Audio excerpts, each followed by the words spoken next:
Adéntrate en el fascinante mundo de la ciencia, la tecnología y la vida cotidiana. Acompáñanos a explorar los límites del conocimiento humano y el futuro que nos espera junto con expertos en Cienciacional.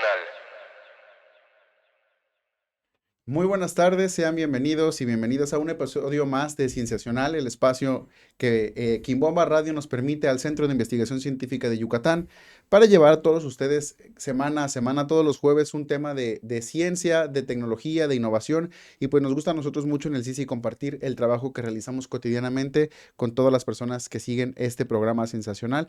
Y bueno, el día de hoy no es la excepción porque hoy vamos a hablar de un tema muy interesante. El episodio que hoy nos reúne este día se llama Los parientes silvestres, que en un momento más vamos a ver de qué se trata este título.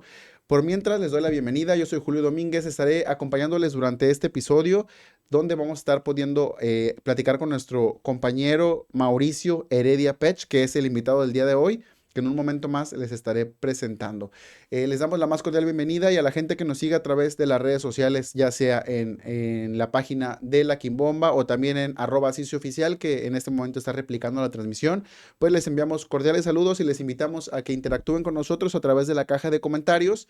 Y pues aprovechando que tenemos aquí a nuestro invitado de hoy, Mauricio Heredia, pues si conocen su quehacer, pueden ya empezar a hacer sus preguntas, y si no, pues les invitamos a que se queden con nosotros para que conozcan más sobre Mauricio, que conozcan el trabajo que él está realizando en el CICI, porque él está en la formación de ser doctor en ciencias. Entonces pues tiene un trabajo muy interesante que hoy va a compartir con nosotros. Bienvenido, Mauricio, ¿cómo estás? Muchas gracias, Julio. Muy bien, muchas gracias por la invitación y espero que podamos tener una buena charla y que los que nos ven y nos escuchan pues aprendan algo nuevo el día de hoy. Sí, esa es la idea, compartir con las personas que nos están siguiendo todos los jueves algo sobre ciencia, sobre tecnología, y pues también interactuar, aprovechando que tenemos a los invitados aquí con nosotros, pues si pueden dejar sus preguntas o comentarios, con todo gusto vamos a pasarlos en un momento más con Mauricio, quien muy entusiasta va a poder responder todas estas preguntas. Pero bueno, les voy a presentar a nuestro invitado, Mauricio Heredia. Él es biólogo por la Universidad Autónoma de Yucatán y estudió una maestría en ciencias biológicas en el CICI precisamente. Y también aquí en nuestro Centro de Investigación Científica de Yucatán está estudiando ahora un doctorado en la Unidad de Recursos Naturales en la opción de agrobiodiversidad, que de hecho ese es el tema del que hoy vamos a estar tratando más a profundidad, sobre el tema de los parientes silvestres, que es el título de nuestro episodio.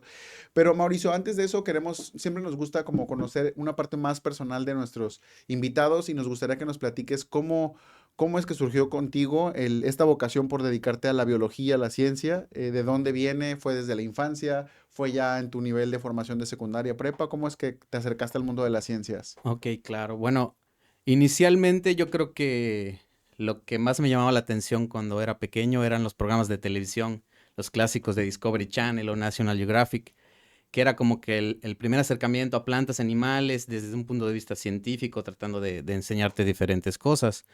Eso creo que fue una de las cosas que más me gustó como que de biología y de la vida en general. Y inicialmente ese fue uno de los gustos que me llevó a elegir la carrera. La verdad es que cuando uno inicia la carrera, difícilmente sabe a qué se va a dedicar cuando la concluya. Y el camino de la ciencia, pues se me abrió justamente en la universidad, porque cuando yo ingresé no tenía pues ningún conocimiento acerca de qué era la investigación o cómo se llevaba o qué se podía hacer. Y fue justamente en la universidad, en la UADY, que logré conseguir una pequeña beca para una estancia de verano en la UNAM. Básicamente esta estancia, este programa creo que sigue existiendo, que se llama Garra Jaguar, Verano de Investigación Jaguar, perdón.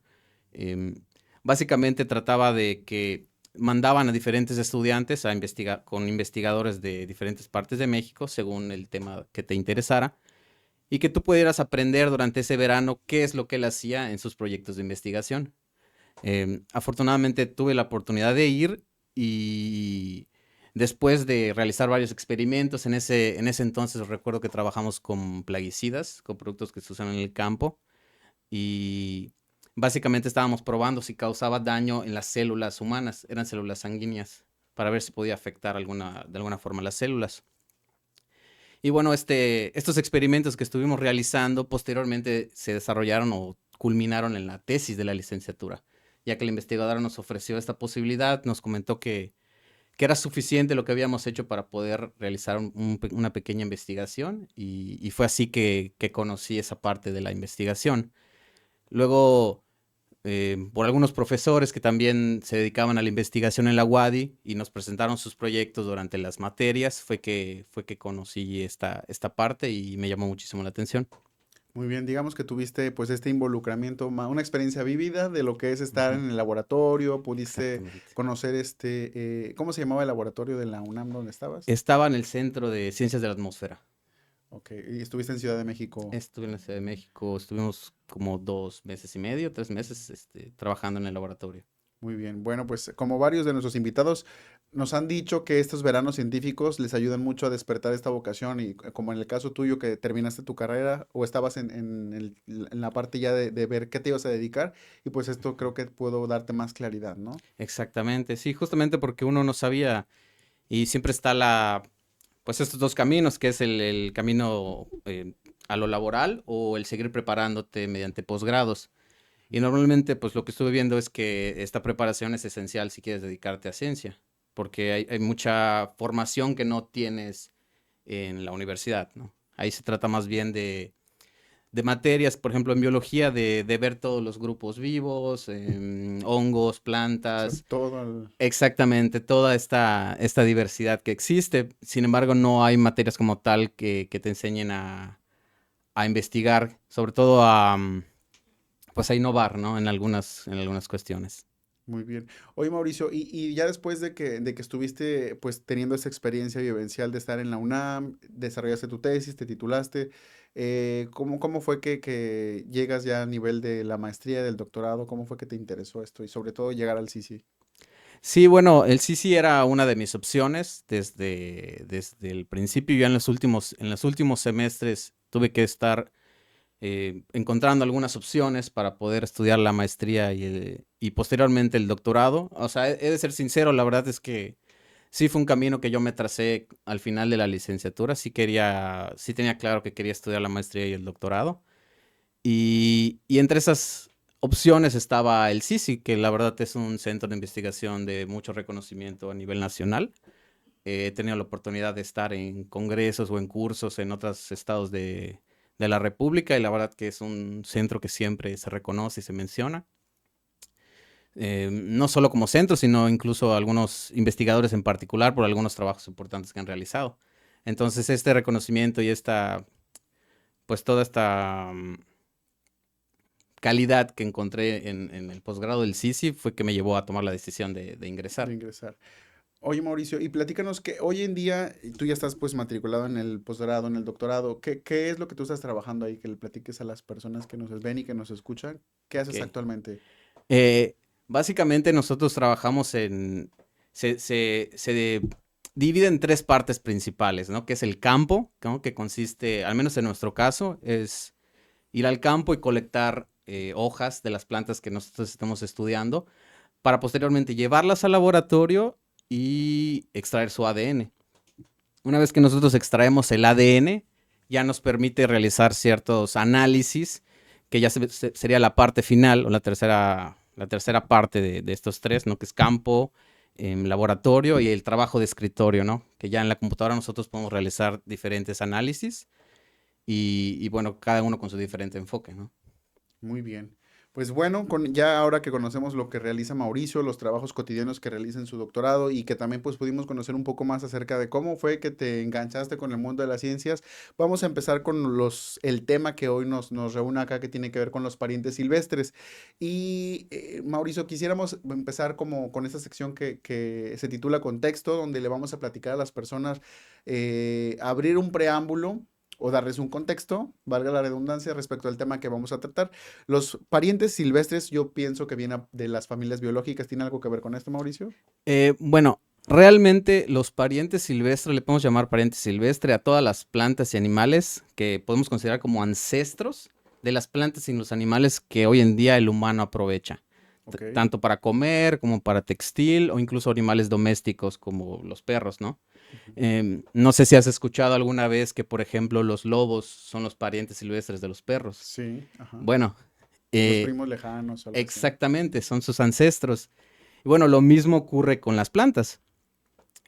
Las plantas también tienen parientes silvestres y son muy diferentes a las plantas que conocemos actualmente. Por ejemplo, así como los lobos tienen características muy diferentes a los perros, el pariente silvestre del plátano, un plátano silvestre que tú encuentras creciendo de vida libre en la selva o en el monte, tiene frutos que tienen semillas. Y es un poco Ok. extraño imaginar un plátano con semillas, ¿no? Nosotros generalmente no lo concebimos así, pero el pariente silvestre tiene estas características. O, de hecho, si ponemos un poco de cuidado, creo que cuando mordemos el plátano sí se alcanzan a percibir algunas como texturas, no sé si se hacen semillas y a lo mejor como lo comemos así tan rápido no nos damos cuenta. Son algunos, podríamos decir que son algunos vestigios de semillas porque realmente no las puedes germinar y no son fértiles.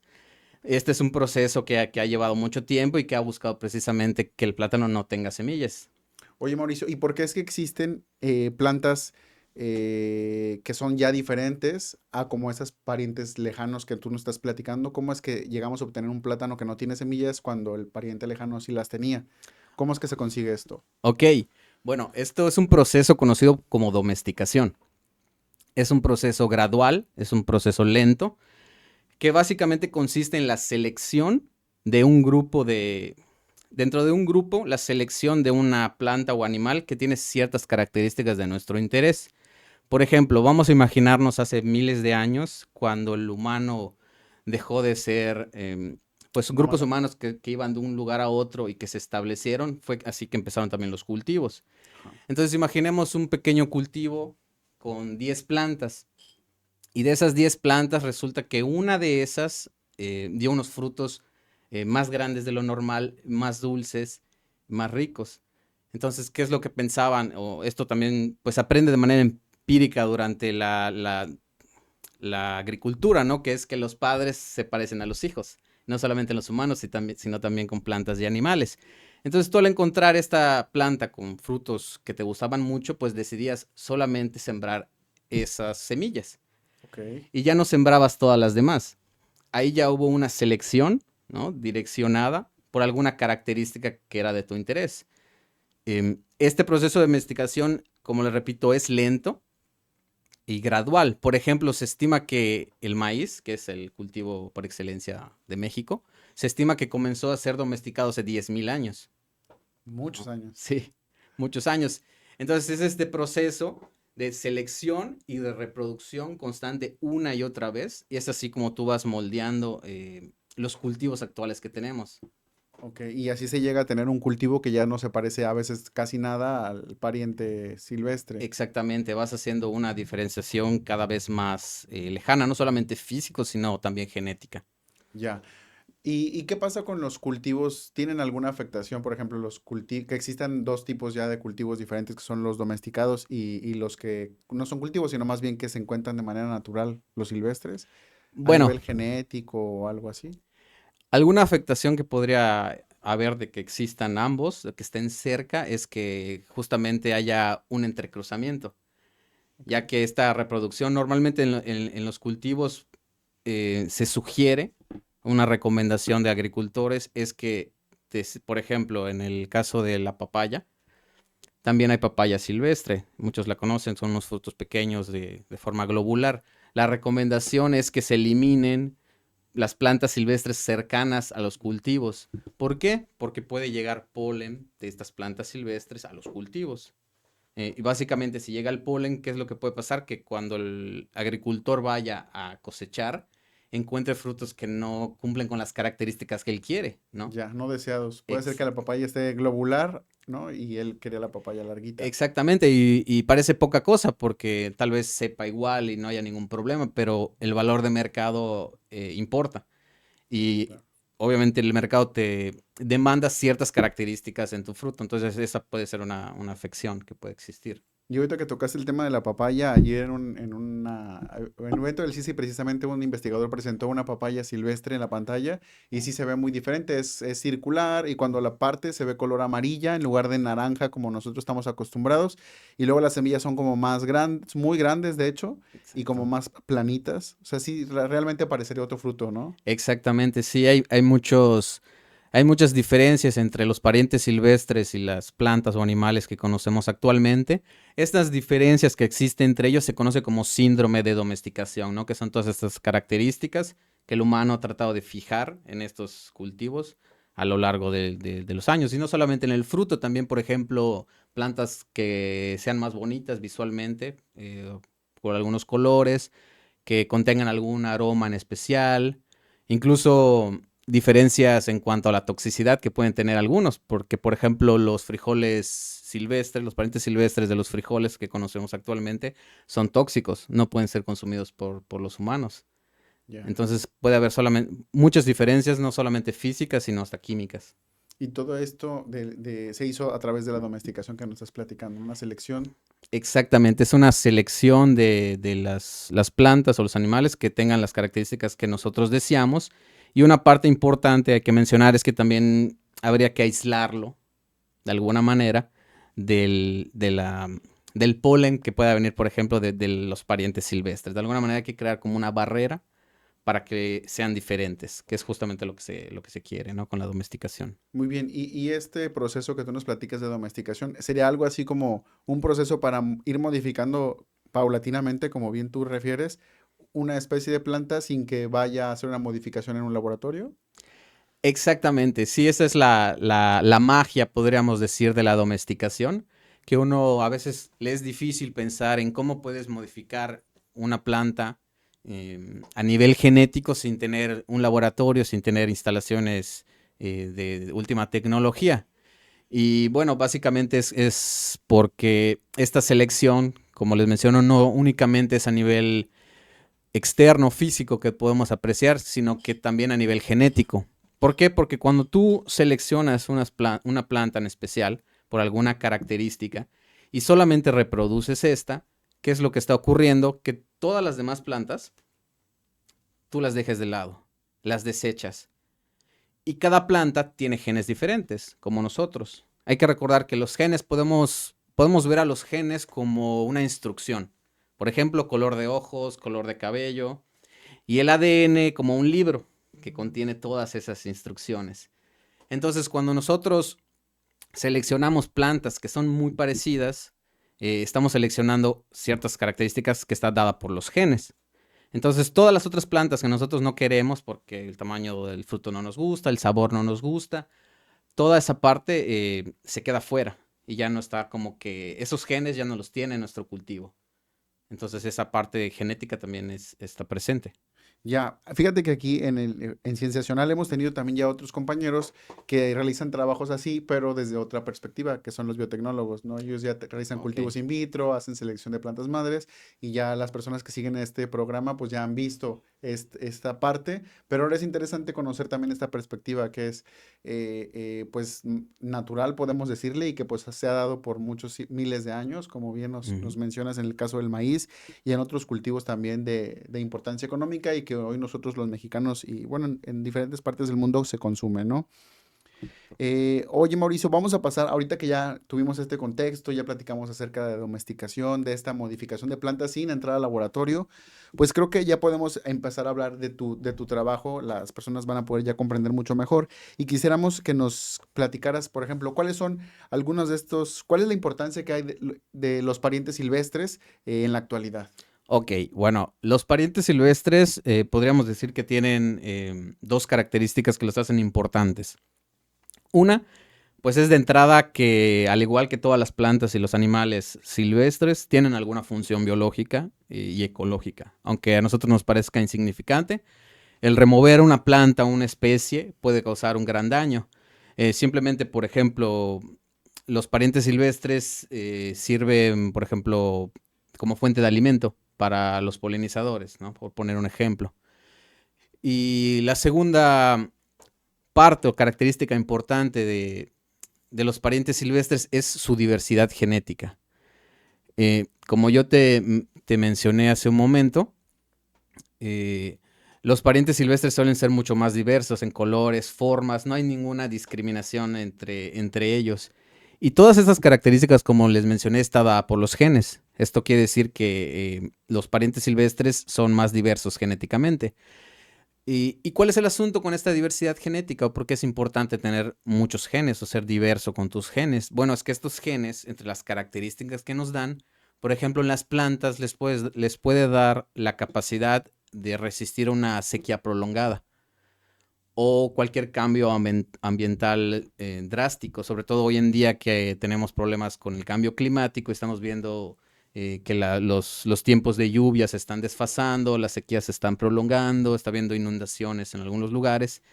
Bueno, este tipo de cuestiones, por eso es fundamental la diversidad genética, porque esto va a determinar que las plantas puedan sobrevivir o no, adaptarse o no. Y también puede servir para que sean resistentes a ataques de plagas, por ejemplo. Hay un caso muy conocido en la comunidad científica en este sentido de la diversidad genética, que es uno que ocurrió en 1845 aproximadamente en Irlanda.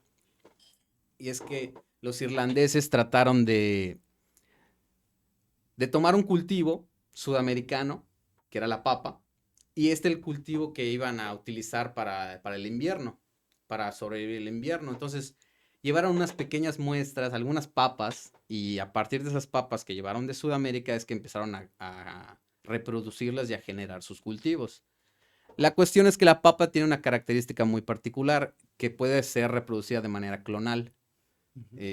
Entonces, básicamente, en un cultivo, todas tus papas podríamos decir que son la misma planta, ¿no? ¿Esto qué ocasiona? Que posteriormente en los campos irlandeses de papas llegó una plaga muy agresiva, unos hongos, que infectó a todas las plantas. ¿Por qué? Porque todas las plantas eran iguales. Y casualmente esa planta, de la cual basaron sus cultivos los irlandeses, pues no tenía genes que le permitían resistir al ataque de una plaga. Por ejemplo, hay plantas silvestres que tienen ciertos químicos en las hojas que hace que sepan feo para los insectos y no se las quieran comer.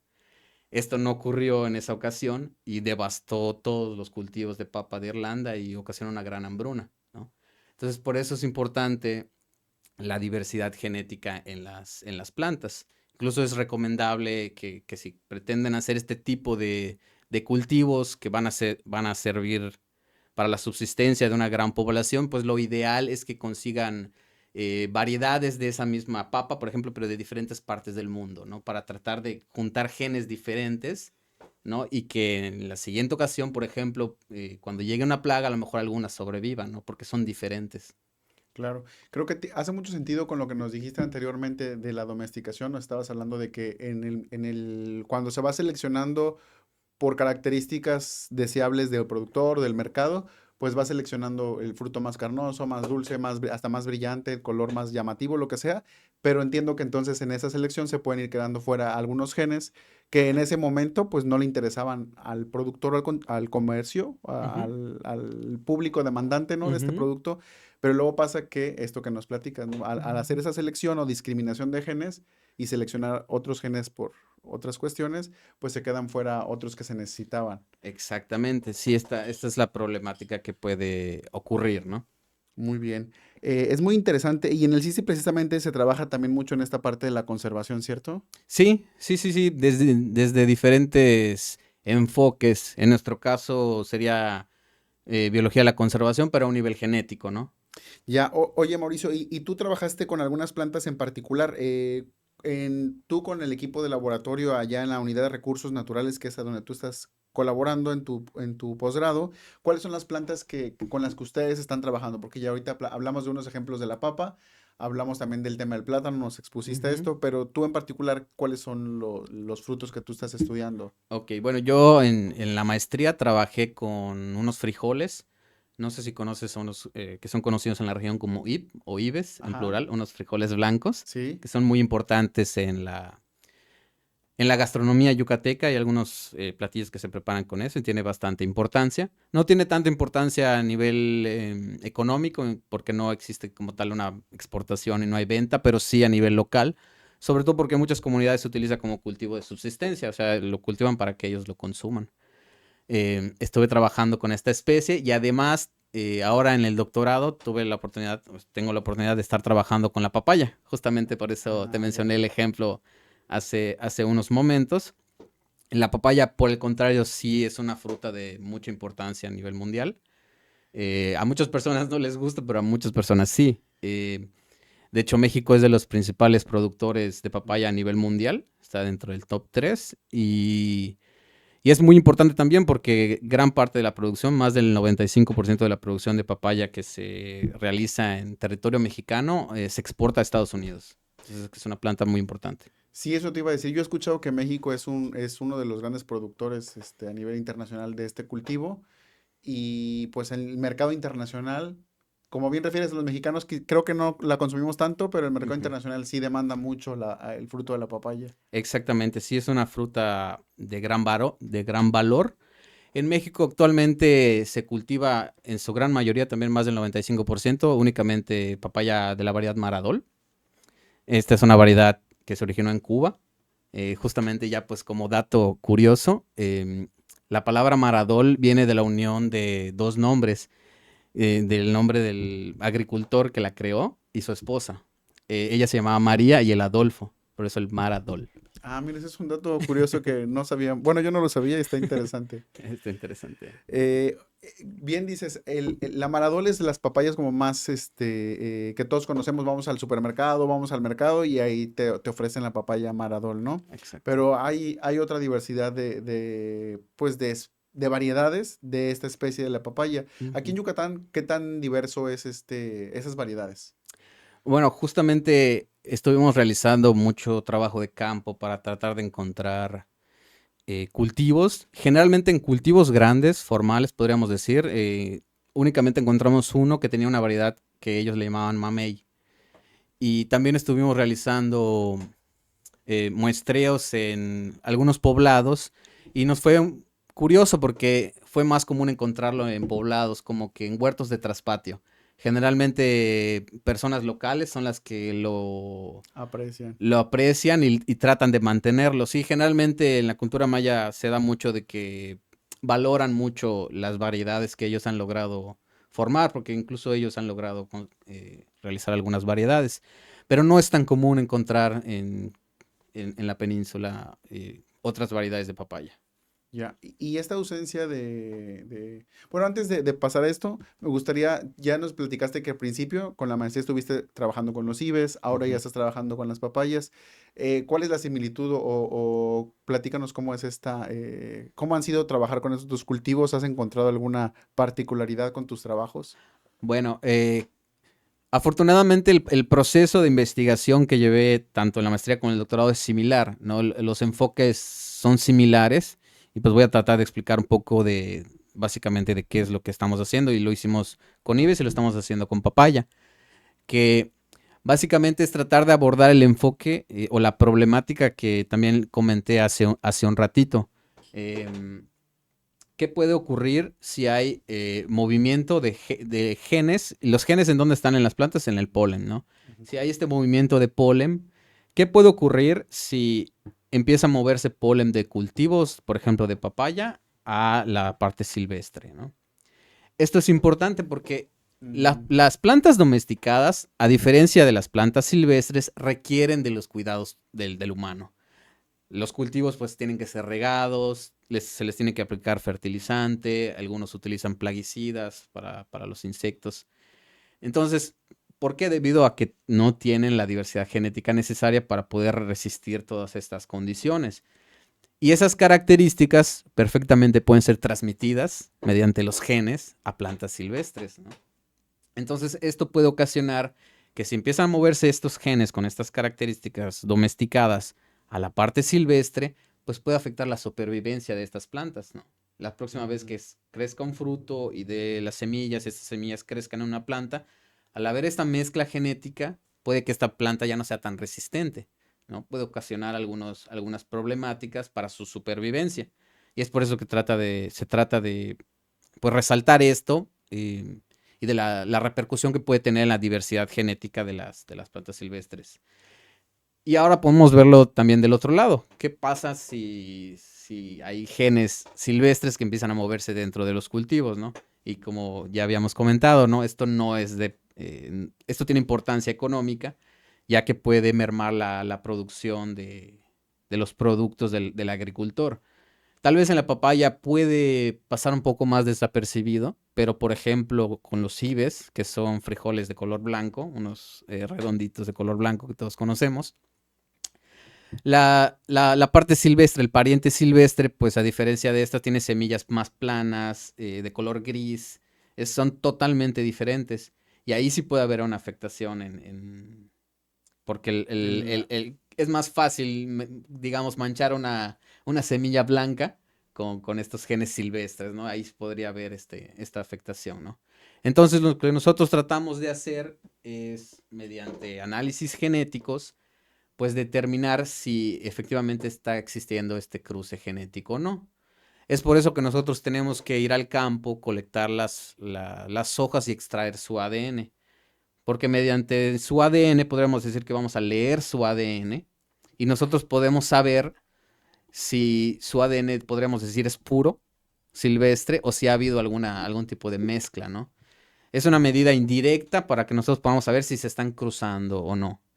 Y esto hemos realizado, como te comentaba, en IBES. Cuando lo realizamos en IBES, las colectas fueron en milpas, mayas. Y con papaya, pues en algunos cultivos de papaya. Ahora la parte silvestre, digamos, para hacer la comparación, pues tratábamos de colectarlas lejos de los cultivos, para tener una parte pues pura silvestre y la domesticada, para poder hacer comparaciones, ¿no? Oye, está interesante y al principio como que solamente me hacía sentido al revés, que el productor se viera afectado porque estos genes llegaran desde las plantas silvestres, pero pues tiene también mucho sentido que se vean afectadas las plantas silvestres por los genes que les llegan de las plantas domesticadas, porque pues pierden estos atributos a lo mejor de mayor resistencia y tolerancia a estrés del clima extremo, insectos, plagas, etcétera. Exactamente, podríamos decir que en cuestión de... Nosotros cuando hacemos nuestros análisis obviamente pues, son un poco más complejos, ¿no? Pero podríamos decir que nos permite medir y poder comparar y decir, las silvestres tienen, vamos a hacer una escala de 1 a 10, en cuestión de diversidad genética tiene un 10, y cuando lo comparamos o medimos las domesticadas, vemos que tiene un 2 nada más, ¿no? Entonces, nosotros al hacer las mediciones en nuestra computadora podemos ver esos valores y compararlos y poder discutir al respecto, ¿no? Porque justamente eh, al encontrar baja diversidad genética en las domesticadas, pues también refuerza nuestra teoría de que si hay genes que se empiezan a mover a la parte silvestre, pueden afectarlos. Ah, o sea, en los resultados que ustedes estuvieron haciendo, sí encontraron que es baja la diversidad de los genes. Sí, sí, sí, sí, sí, sí, totalmente diferente. Hay otros estudios que se han realizado a nivel mundial con especies de importancia. Generalmente, pues se realiza en maíz, en otros cultivos como la manzana, etcétera. Y han encontrado resultados similares, ¿no? Aunque es un poco esperado, es parte de nuestras hipótesis, porque nosotros de antemano sabemos que durante la domesticación, pues es como un gran filtro, ¿no? Que va a dejar fuera Muchos genes. muchos genes, ¿no? Entonces, baja diversidad en las domesticadas era algo que más o menos podíamos esperar, pero lógicamente es muy emocionante cuando vas al laboratorio y lo confirmas, podríamos decir, ¿no? Más allá de la teoría. Claro. Y esto es en ambos, tanto en el IBE como en la papaya, estos resultados que ustedes obtuvieron. Sí, sí, cada uno tiene sus características porque son plantas diferentes y tienen diferente importancia, pero básicamente la metodología fue la misma, fue similar, y esta era la que nos iba a permitir estudiar. Incluso podemos medir, te repito, como que nos dan ciertos números o ciertos niveles para saber qué cantidad de genes se están moviendo hacia un lado o hacia el otro, ¿no? Te permite hacer la comparación, son resultados padres, interesantes. Mauricio, y ya cuando una vez que tienes esta información, este conocimiento, pues normalmente lo que hacen los científicos es publican artículos y todo esto, que este conocimiento, pues bueno, le sirve de referencia a otros investigadores para luego tomar sus investigaciones y tomar de punto de partida, ¿no? Eso es muy interesante. Eh, pero, ¿qué aplicaciones podría tener también en otros ámbitos estos estudios que ustedes realizan en el laboratorio? Claro, como tú mencionas, parte fundamental de la investigación es publicar tus resultados, porque pues si no se hacen públicos es como si no se hubiesen hecho, ¿no? Em, Hemos publicado el artículo de los IBES, por ejemplo, y estamos en proceso de publicar algo sobre papaya. Pero justamente tú también nos mencionaste que han venido biotecnólogos y que te dicen que ellos pueden aprovechar o modificar el ADN, por ejemplo, de plantas para hacerlas mejor o que rindan mejor. Bueno, esa justamente es otra, pues, gran virtud de los parientes silvestres, que son tan diversos y son tan importantes que incluso sirven precisamente para eso. O sea, son plantas que son elegidas para luego seleccionar genes y ya realizar las modificaciones en laboratorio, ¿no? Sí. Esa diversidad genética que está en las plantas puede ser aprovechada. Cuando son genes de la misma especie, pues no podríamos, para que nosotros hablemos de, por ejemplo, de transgénicos, tendríamos que aprovechar genes de una especie en otra, en plantas diferentes, ¿no? Pero cuando es entre la misma planta, o con la misma especie, por ejemplo, la planta de papaya es la misma especie, los parientes silvestres que la domesticado. Esto sirve mucho porque incluso ya te libras o te saltas partes de compatibilidad, porque a lo mejor algunos genes no son compatibles entre plantas, pero al ser de la misma planta, pues ya tienes esta compatibilidad asegurada, ¿no? Cuando tú los cruces, es probable que la descendencia sobreviva y que sí sea Viable. Sí sea viable, exactamente. Muy bien. ¿Y qué otros proyectos tienen ustedes en puerta? Ya nos platicaste, pues trabajaste con el frijol, ahora estás trabajando con la papaya. ¿Qué retos han visto y que falta todavía por cumplir? ¿O cuáles son algunas metas que ustedes, o tú particularmente, como investigador, estás tratando de llegar? Sí, bueno, en esta parte de la investigación estamos desarrollando un segundo capítulo, un segundo artículo que tiene que ver con papaya, pero desde un punto de vista más local, porque el primer artículo se enfoca en cultivos y plantas silvestres. Ok. En este segundo artículo lo que tratamos de variar es, digamos, la escala, porque esta vez realizamos colectas en comunidades mayas, tratando de que en esa misma comunidad encontráramos plantas silvestres, domesticadas de huerto de traspatio. O sea, teníamos que preguntarle a la gente si era papaya maradol, si ellos la habían cultivado. Y también decidimos incorporar algo novedoso que nosotros estamos encontrando, pero que no tenemos certeza, que es que posiblemente haya este proceso como que de cruce o de hibridación entre las silvestres y las domesticadas, pero no solamente en teoría, sino que hemos estado encontrando plantas que tienen algunos frutos de tamaño intermedio, de tamaño mediano, ¿no? Ok. Y que nos llevan a pensar que estos ya pueden ser híbridos Híbridos. y que ya pueden, pues, sobrevivir, ya sobrevivieron y que pueden establecerse y reproducirse. Entonces estamos incluyendo esta parte también y obviamente esto no tenemos certeza porque no sabemos si son o no, pero al hacer nuestros análisis de ADN y poder comparar como que en un porcentaje su herencia, si es domesticado, si es silvestre o si es algo nuevo, ya nos dirán los programas, es que podemos determinar esta parte de los híbridos que estamos tratando de incluir. Muy bien. Mauricio, pues entonces, como otros invitados, podemos comprobar la teoría otra vez de que la ciencia, llegas a la respuesta cuando piensas que es la respuesta y al final te crean nuevas dudas, hay nuevos retos que cumplir y creo que con ustedes está pasando lo mismo, ¿no? Ahora que platicas esto. Sí, justamente, sí, porque como te menciono, uno nunca sabe qué es lo que va saliendo, qué es lo que va surgiendo, y te van surgiendo nuevas ideas, nuevas dudas, vas tomando otras clases, conociendo otras personas y te van saliendo como que nuevas ideas de qué puedes hacer con tus mismos datos, ¿no? Incluso no tienes que volver a ir al campo y volver a hacer tus cosas, sino que tratas de innovar con tus mismos datos. Sí. Ya, muy bien. Oye, Mauricio, pues ya estamos por cerrar, pero nos gustaría, si tienes alguna idea que quieras platicar aquí con nosotros respecto justo a este tema de los parientes silvestres, algo que nos haya faltado abordar, que quisieras que aprovechemos. Creo que sería todo. A ver, Sería- estoy tratando de recordar, pero creo que Pues bueno, yo leí con ¿tienes alguna ustedes, idea? sí, yo leí con ustedes un artículo que publicaron en Desde el Herbario. Ajá. Y justo también están platicando, pues, de esto de los parientes silvestres de la papaya, que fue muy Ujú. interesante y lo hicieron en un lenguaje, pues, muy accesible. ¿Y qué pasa con su grupo? Porque ya hace un momento hablaste acerca de que una parte, pues, es publicar el paper, ¿no? A la comunidad científica y todo, pero a veces pasa que este conocimiento pues realmente no es tan accesible para todas las personas, ¿cierto? Porque pues está en inglés y está en una revista que no tiene suscripción a las personas, etcétera, ¿no? Entonces, en su grupo están trabajando también en otras opciones para que las personas, pues, de la sociedad en general puedan tener acceso a este conocimiento. Sí, claro, justamente por eso decidimos participar en esta ocasión y justamente estamos tratando de realizar más artículos de divulgación, porque sí creemos que es muy importante tratar de explicar con palabras que no sean tan técnicas qué es lo que estamos haciendo en el CICI. No solamente para personas mayores, sino personas jóvenes que les pueda interesar y que posteriormente puedan ingresar a estudiar el posgrado en el CICI.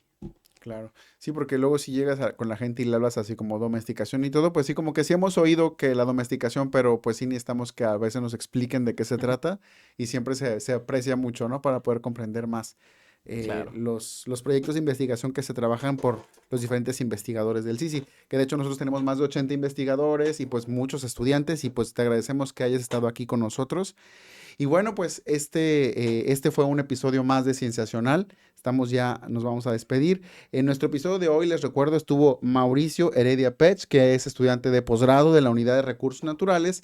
Y bueno, él trabaja en la parte de agrobiodiversidad del CICI y pues ya nos platicó que su fuerte ahorita es el tema de los parientes silvestres de la papaya. Exactamente. Si quieren consultar más de su trabajo, pues bueno, no sé si tengan ahí la página con la doctora Mariana o algún sitio que nos recomiendes que te puedan visitar. Sí, yo creo que básicamente en cuestión de nuestros trabajos podrían tratar de encontrar nuestros apellidos, incluso pues con palabras clave como papaya, ya sea que busquen a la doctora Mariana Chávez Pesqueira o Mauricio Heredia Pech. Pueden encontrar algunos trabajos en la web, tanto de artículos científicos, artículos de divulgación, etcétera. Muy bien, pues, y yo les recomiendo personalmente que lean el de Desde el Herbario CICI, que se publicó, creo que fue por allá de agosto, se me hace. Entonces, ahí échense un clavado y si no, pues lean los demás, están muy interesantes. Pues este fue el episodio de hoy, nos vemos el próximo jueves, vamos a tratar un tema muy interesante que tiene que ver un poco con los cultivos también, acerca de un laboratorio que nosotros tenemos que se llama GenBio, que ahí se encargan de hacer estudios moleculares de las plantas para ver por qué se enferman las plantas, cuáles son las amenazas que tienen las plantas en el campo. Y va a ser muy interesante, nos va a acompañar el doctor Anuar, así que no se lo pierdan. Nos vemos en el siguiente episodio. Yo soy Julio Domínguez y fue un gusto estar con ustedes. Nos vemos en la próxima. Adéntrate en el fascinante mundo de la ciencia, la tecnología y la vida cotidiana. Acompáñanos a explorar los límites del conocimiento humano y el futuro que nos espera junto con expertos en Cienciacional.